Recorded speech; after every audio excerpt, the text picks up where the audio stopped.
ابو لہب ابو جہل سے لے کے دجال تک الکفر ملت واحدہ، کفر ختم کرنے کی کوشش کرے گا، اپنے منہوں کی پھونکوں سے اس چراغ کو بجھانے کی کوشش کرے گا۔ یہ چراغ کبھی آپ کو جھلملاتا ہوا بھی دکھائی دے گا، لیکن یہ بات ذہن میں رکھ لو کہ واللہ متم نورہ، اللہ اس نور کا اتمام کرے گا۔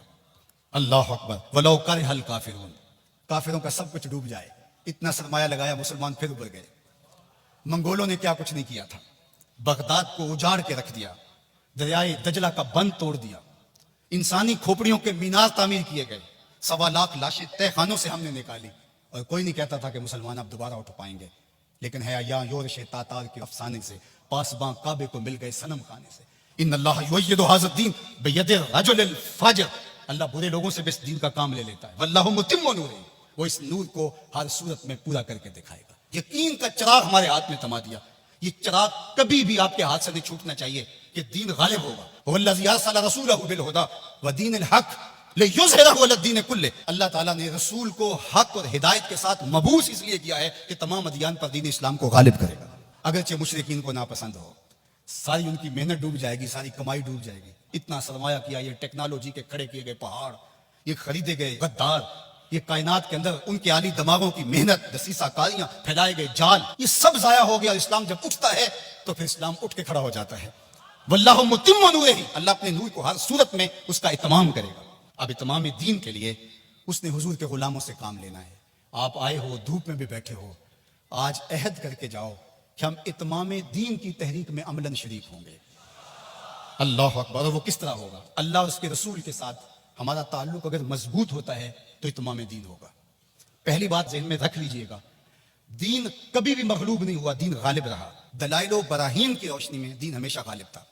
سیاسی طور پہ ہم مغلوب ہوئے اور ٹیکنالوجی میں ہم مغلوب ہوئے، مختلف جگہوں پہ مختلف ذرائع میں ہم مغلوب ہوئے، لیکن اپنی فطری صداقت کے اعتبار سے دین کبھی مغلوب نہیں ہوا۔ دیگر عنوانات سے ہماری مغلوبیت ہے، اسلام اپنے فطری مزاج کے ساتھ غالب ہے۔ اللہ اور اس کے رسول کے ساتھ ہمارا تعلق مضبوط ہونا چاہیے، سطحی نہیں ہونا چاہیے، ہمارا تعلق مضبوط ہونا چاہیے۔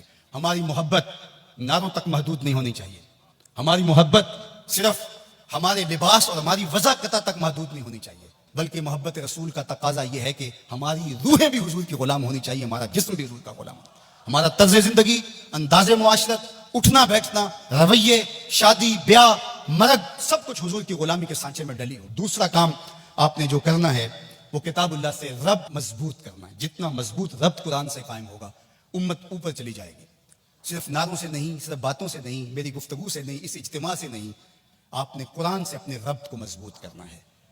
کوئی دن آپ کا نہ گزرے قرآن کے بغیر۔ ہم اپنے ابلاغ کو مؤثر بنائیں، اور یہ صرف مبلغین کے لیے ہی نہیں ہے، یہ ہر شخص ذمہ دار ہے کہ وہ حضور کے دین کے میسج کو آگے منتقل کرے۔ مؤثر تبلیغ کا انداز ہوگا تو اثر انداز ہوگا، اگر تبلیغ کا انداز مؤثر نہیں ہے تو وہ الٹا نقصان کا سبب ہوگا۔ اخلاق و کردار کی خوبصورتی ہر صورت کے اندر اس امت کو حاصل کرنی ہوگی۔ امت گر جائے، امت عروج پہ ہو، جس صورت کے اندر بھی ہیں، اپنی گفتگو کو، اپنے طرز زندگی کو، اپنے انداز معاشرت کو خوبصورت رکھیں گے اور ہمارا کردار بتائے گا کہ ہم حضور کے غلام ہیں، تو ہم چاہے ایک ہی فرد ہوں گے تو اس پیغام کو لے کر آگے بڑھ جائیں گے، لیکن لاکھوں بھی ہوں گے لیکن بدتمیز ہوں گے کردار کے اعتبار سے، رویوں کے اعتبار سے، اخلاقیات کے اعتبار سے، تو پھر کچھ بھی نہیں ہوگا، ہم ایک جھاگ کی طرح ہوں گے۔ تعلیم کا نظم امتوں کو کھڑا کرتا ہے، اور تعلیم کے ذریعے سے قومیں آگے بڑھتی ہیں، اور جہالت ہی قوموں کی بربادی کا سبب اور ذریعہ ہوتا ہے۔ اسی لیے ادارۃ المصطفیٰ نے اس سیکٹر کے اندر خاص طور پہ اپنے کام کو آگے بڑھانے کا آغاز کیا ہے، اس لیے کہ منبر و محراب کو اگر صالح افراد نصیب ہو جائیں جو دین کی روح کے مطابق ان تک پیغام پہنچا سکے تو یہ امت کھڑا ہوتے ہوئے دیر نہیں لگے گی۔ اسی طرح دوسرا کردار والدین کا ہے، تیسرا کردار معلمین کا ہے۔ امت سازی کے عمل میں یہ تین کردار انتہائی اہم ہیں، اور چوتھا کردار دور موجود کے اندر میڈیا کا ہے، جس سے ہم سر دست کوئی توقع نہیں رکھ سکتے، لیکن یہ تین کردار جو ہیں یہ انتہائی اہم ہیں، ان کرداروں کو ہمیں سنبھالنا پڑے گا۔ غلبہ دین کا شوق جنون کی حد تک ہمارے سینے میں موجود ہونا چاہیے، لیکن یہ بات ذہن میں رکھے کہ اگر ہم یہ نہیں کر پاتے تو ہمارے ذمے نہیں ہے، ہمارے ذمے جو ہے وہ کوشش اور محنت کرنا ہے۔ جب انسان یہ طے کر لیتا ہے کہ یہ میں نے کرنا ہی کرنا ہے اور وہ نہیں ہو پاتا تو وہ مایوس ہو جاتا ہے۔ اس لیے غلبہ اگر ہو جاتا ہے تو یہ بہت اچھی بات ہے، بلکہ میں نے یہ بات کئی دفعہ کہی ہے کہ ہمارا کام صفیں سیدھی کرنا ہے، اللہ امام کو بھیج دے گا، لیکن خود اگر ہم کہیں کہ ہم امام بن کے بھی ہم نے بیٹھنا ہے تو پھر گھر کا راستہ بھول گئے ہم گھر جانے کی جلدی میں، پھر ہم راستہ بھول جائیں گے۔ ادارۃ المصطفیٰ ایک مربوط فکر کا نام ہے، اس کے طے شدہ اہداف ہیں، لیکن یہ بات ذہن میں رکھیے گا کہ ہم ایک طوفان سینے میں رکھنے کے باوجود ایسی جلد بازی کبھی نہیں کریں گے جس سے ہمارا راستہ کھوٹا ہو جائے۔ ہم سمجھتے ہیں، اور اس وقت جو دکھ پھیلے ہوئے ہیں، امت جس درد میں مبتلا ہے، ایک وقت تھا اس زمانے میں ہم بھی کہتے تھے کوئی شہر دے لوگ بھی ظالم نے، کوئی سانو مرن دا شوق بھی ہے، وہ شوق فراواں مرنے کا سینے میں موجود ہے۔ لیکن آج میں یہ بھی کہنا چاہوں گا کہ اے اشک آہستہ بریز کہ غم زیادہ است، اے آنسو ہولے ہولے برسو غم زیادہ ہیں، اے شمع آہستہ بسوز کہ شب دراز است۔ رات بہت لمبی ہے، رات بہت تاریک ہے، اس شمع کو بچا بچا کے جلانا ہے، کہیں بجھ نہ جائے یہ چراغ اور باقی آدھی رات اندھیرے میں ڈوب جائے۔ اگر تم چراغ ہدایت ہو، اگر تمہارے دم سے اجالے ہیں، اگر تمہاری وجہ سے اللہ کی مخلوق خیر کی راہوں کو اختیار کر رہی ہے، اگر تم امت کی ضروریات کو سمجھنے کی صلاحیت رکھتے ہو تو پھر ہولی ہولی جلو، اس لیے کہ شب دراز است، رات بہت لمبی ہے، اس لیے ہولے ہولے آہستہ آہستہ منزل کی طرف بڑھتے جاؤ۔ ہاں اٹھنے والا قدم رہے منزل کی طرف، چونٹی کی چال پہ بھی چلو گے تو منزل پہ پہنچ جاؤ گے۔ امت کے تصور کو ہمیشہ اجاگر رکھنا، حضور کی امت بن کے رہنا۔ آپ اپنی شناخت کو، آپ کی علاقائی شناخت ہے، آپ کی مسلکی شناخت ہے، آپ کی خاندانی شناخت ہے، آپ کی جو بھی شناختیں ہیں ان شناختوں کو باقی رکھو۔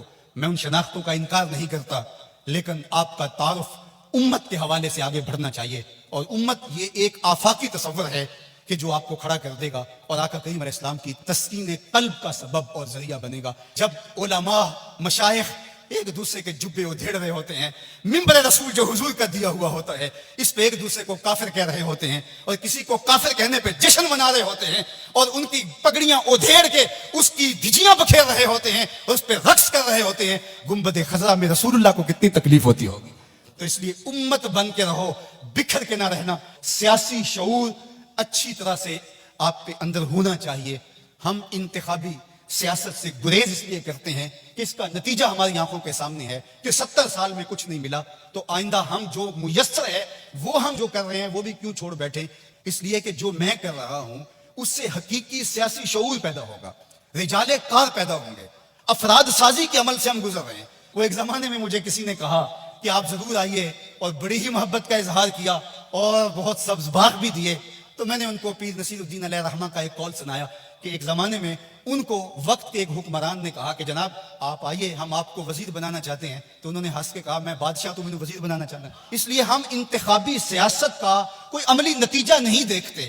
اور اگر آپ سوشل میڈیا اور الیکٹرانک میڈیا دیکھتے ہیں تو آج کل جو ہاہاکار مچی ہے، جو اندھیر نگری ہے، جو لہجوں کی عجیب بدبو پھیلی ہوئی ہے، تو کیا کوئی یہ پسند کرتا ہے کہ میں بھی جا کے اس ماحول میں کھڑا ہو جاؤں؟ اور اگر کوئی کہتا ہے نہیں جناب آپ صاف سیاست کیجئے، تو میاں یہ صاف سیاست کا تو ماحول پیدا کر رہے ہیں، یہ رجال کار ہی تو پیدا کر رہے ہیں۔ باقی یہ آرزو کہ آپ آئیں، میاں میری یہ آرزو نہیں ہے کہ میں آؤں، وہ ماحول پیدا کرنا چاہتا ہوں کہ کوئی آئے، اس کے لیے کوئی بنیادیں تو کھود جائے، کوئی راستے کے اندر سے پتھر تو ہٹا دے۔ سب نے یہ کہا کہ میں آؤں گا، لیکن راستے کے اندر پتھر پڑے تھے۔ ہمارا مشن ان پتھروں کو ہٹانا ہے، راستے ہموار کرنا ہے، اور ہم نے دیر تک اس کام کی طرف جانا ہے۔ اے شمع آہستہ بسوز کہ شب دراز است، اے اشک آہستہ بریز کہ غم زیاد است۔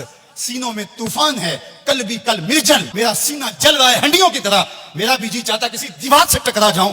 ان حالات میں کیا کوئی دیکھ سکتا ہے کہ رسول اللہ کی امت کاٹی جا رہی ہو، بچے ذبح کیے جا رہے ہو فلسطین میں، کشمیر میں؟ لیکن کیا اس کا علاج میرے پاس سیاست کے میدان میں چھلانگ لگا دینی ہے جہاں ٹانگیں تڑوا بیٹھوں اور جو میسر ہے وہ بھی نہ کر سکوں؟ میں جو کرتا ہوں میں شعوری طور پہ کھڑا ہوں، میں جہاں کھڑا ہوں دلیل سے کھڑا ہوں، میں جہاں کھڑا ہوں میں پورے تیقن کے ساتھ کھڑا ہوں، منزل اور ہدف میری نگاہوں کے سامنے ہے، میں آہستہ آہستہ بڑھتا چلا جاتا ہوں، لیکن منزل کی طرف میری سیدھ ہے۔ ہمارا نرم رو قاصد پیام زندگی لایا، ہمارا نرم رو قاصد پیام زندگی لایا، خبر دیتی تھی جن کو بجلیاں وہ بے خبر نکلے۔ تو ہم بجلی کی طرح کوند کر کے ہم شعلہ نہیں بنیں گے، ہم شمع بنیں گے۔ لوگ کہتے ہیں شعلہ بن جاؤ، شعلہ بننا بھی یہ آگ کا مزاج ہے اور شمع بننا بھی آگ کا مزاج ہے، لیکن ہم شعلہ بننے کا مزاج نہیں رکھتے، ہم شمع بننے کا مزاج رکھتے ہیں۔